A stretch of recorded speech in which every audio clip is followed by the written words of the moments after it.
Assalamualaikum warahmatullahi wabarakatuh. Yang saya hormati Bapak Aditya Narendra Wardana, STMSM, selaku dosen pengampu mata kuliah Seminar Bisnis A. Pada kesempatan kali ini saya akan mempresentasikan mengenai hasil saya. Untuk judul proposal saya adalah "You Can Summer Choose Thrift Because of Its Hedonism, Guilt, or Ecological Concern". Untuk selanjutnya adalah table of content, di mana table of content saya yang pertama ada 5 bab. Yang pertama ada pendahuluan yang berisi latar belakang, rumusan masalah, penelitian, dan juga manfaat penelitian. Untuk yang selanjutnya tinjauan pustaka yang berisikan dengan landasan teori, model penelitian, dan juga hipotesis. Dan yang selanjutnya adalah metode penelitian, di mana di dalamnya berisikan populasi, sampel, variabel penelitian, dan juga metode analisis data.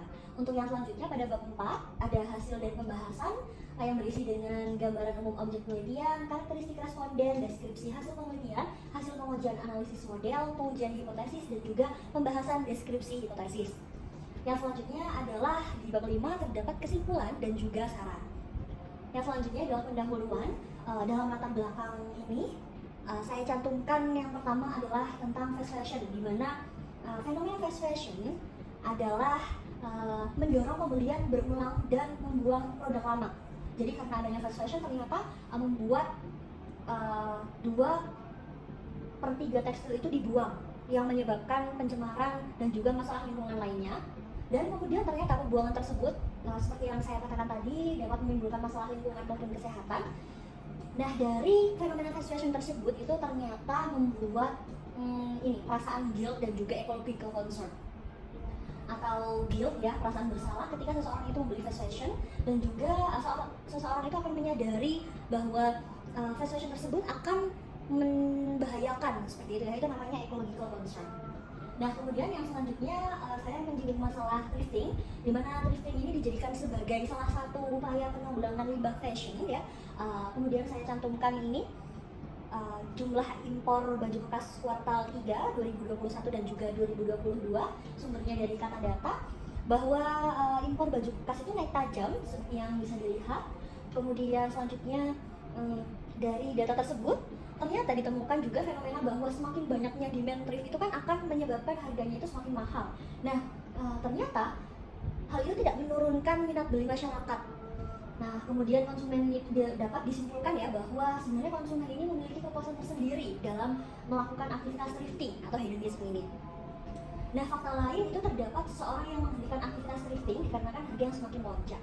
Oke, untuk yang selanjutnya adalah manfaat penelitian, di mana ada 2 ya, praktis dan juga teoritis. Yang pertama ada teoritis, yaitu meningkatkan wawasan yang berkaitan dengan niat beli konsumen atau purchase intention terhadap thrift clothes. Kemudian yang selanjutnya adalah peneliti itu mengharapkan dapat memberikan pengetahuan kepada pemasar thrift itu mengenai pengaruh niat beli terhadap individu dengan niat konsumen terhadap thrift clothes itu sebagai bekal untuk strategi pemasaran thrift seller selanjutnya.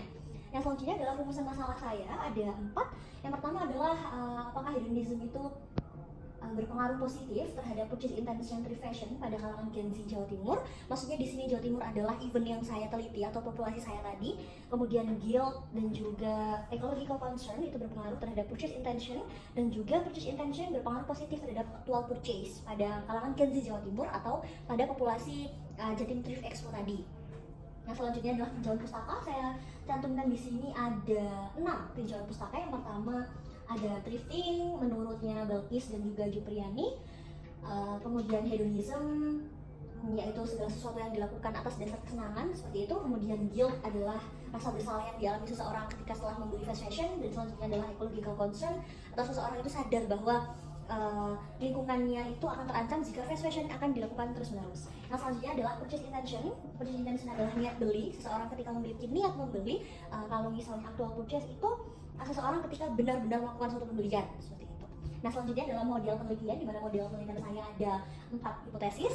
Yang pertama adalah seperti tadi, hedonism berpengaruh positif terhadap purchase intention. Yang selanjutnya adalah guilt berpengaruh positif terhadap purchase intention. Ecological concern juga berpengaruh positif terhadap purchase intention. Dan yang terakhir adalah H4, bahwa purchase intention berpengaruh positif terhadap actual purchase. Dalam penelitian saya ini terdapat 3 variabel independen dan juga 2 variabel dependen. Kemudian adalah metode penelitian, di mana metode penelitian saya adalah kuantitatif deskriptif. Yang selanjutnya adalah populasi. Populasi saya adalah tadi yang seperti saya sudah jelaskan adalah event Jatim Thrift Expo. Yang selanjutnya adalah sampel saya adalah Gen Z yang datang pada event tersebut atau event Jatim Thrift Expo tersebut.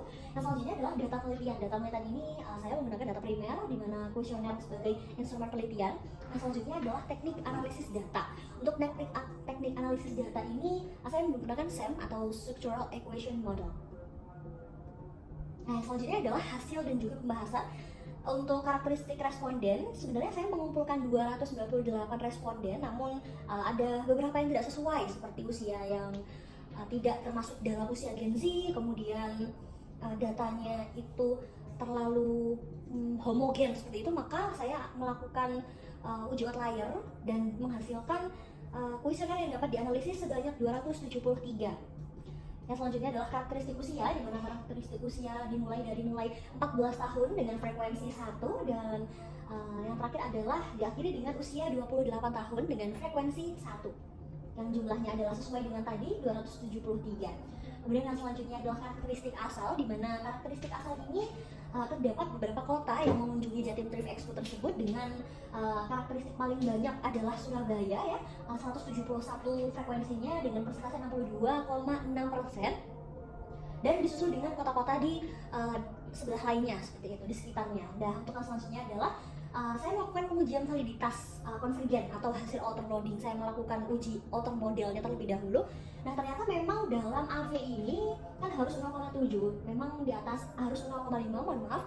Namun di sini memang sudah di atas 0,5 semua dan valid. Namun dalam outer loadingnya itu masih terdapat beberapa yang merah, maksudnya di atas di bawah 0,7. Maka dari itu saya lakukan reestimasi untuk membuat pengujian validitas konvergen atau hasil outer loading saya ini semuanya dapat digunakan itemnya. Seperti terlihat X2.2 dengan nilai 0,691, maka dia tidak valid. Dan yang selanjutnya adalah X3.1 di mana dia di bawahnya 0,7, maka dilakukan reestimasi. Kemudian setelah di reestimasi ini saya mendapatkan AV yang valid dan juga outer loadingnya semuanya tidak ada yang merah, atau dalam artian mereka lolos dalam uji outer loading ini. Kemudian yang selanjutnya adalah pengujian reliabilitas komposit, di mana reliabilitas komposit ini dapat dilihat dari Cronje Bands Alpha dan juga composite reliability. Di atasnya harus di atas 0,7 dan semuanya sudah di atas 0,7. Maka bisa dikatakan bahwa data saya lolos uji reliabilitas komposit. Untuk yang selanjutnya adalah pengujian inner model atau R-square. Dalam R-square ini yang dinilai adalah ini 0,444 dan juga 0,533, yang dinamakan kalau misalnya di 0,44 ini adalah moderat itu artinya adalah sedang, kemudian yang actual purchase adalah kuat. Kemudian yang selanjutnya adalah pengujian inner model atau chi-square. Di sini dapat kita lihat. Nah, kita sudah mengetahui bahwa dia memang masih lolos uji inner model. Yang selanjutnya adalah uji hipotesis. Dalam uji hipotesis ini ternyata dalam 4 hipotesis yang saya ajukan, ketiganya berpengaruh dan satunya tidak berpengaruh. Yang pertama adalah hedonism, ternyata dia berpengaruh terhadap purchase intention. Guilt ternyata tidak berpengaruh terhadap purchase intention, dan juga ecological concern berpengaruh terhadap purchase intention, dan purchase intention berpengaruh terhadap actual purchase. Nah, ini tidak berpengaruh karena di atas 0,5 seperti itu. Nah, yang selanjutnya adalah kesimpulan dan juga saran, di mana kesimpulannya tadi ya bahwa ternyata dari keempat hipotesis yang saya ajukan hanya satu yang tidak diterima dan 3-nya diterima. Kemudian yang selanjutnya adalah kesimpulan dan juga saran, di mana saran bagi thrift seller karena memang hedonism adalah salah satu hipotesis yang diterima, maka diharapkan thrift seller itu meng-highlight produk-produk yang memiliki brand untuk menggait customer-nya. Kemudian bagi peneliti selanjutnya diharapkan penelitian saya dapat menjadi referensi bagi penelitian selanjutnya dan menyempurnakan hasil dari penelitian saya, yaitu mengkaji ulang item-item yang telah saya buat atau yang dari penelitian terdahulu lebih disesuaikan lagi. Baik, itu saja yang dapat saya sampaikan. Wassalamualaikum warahmatullahi wabarakatuh.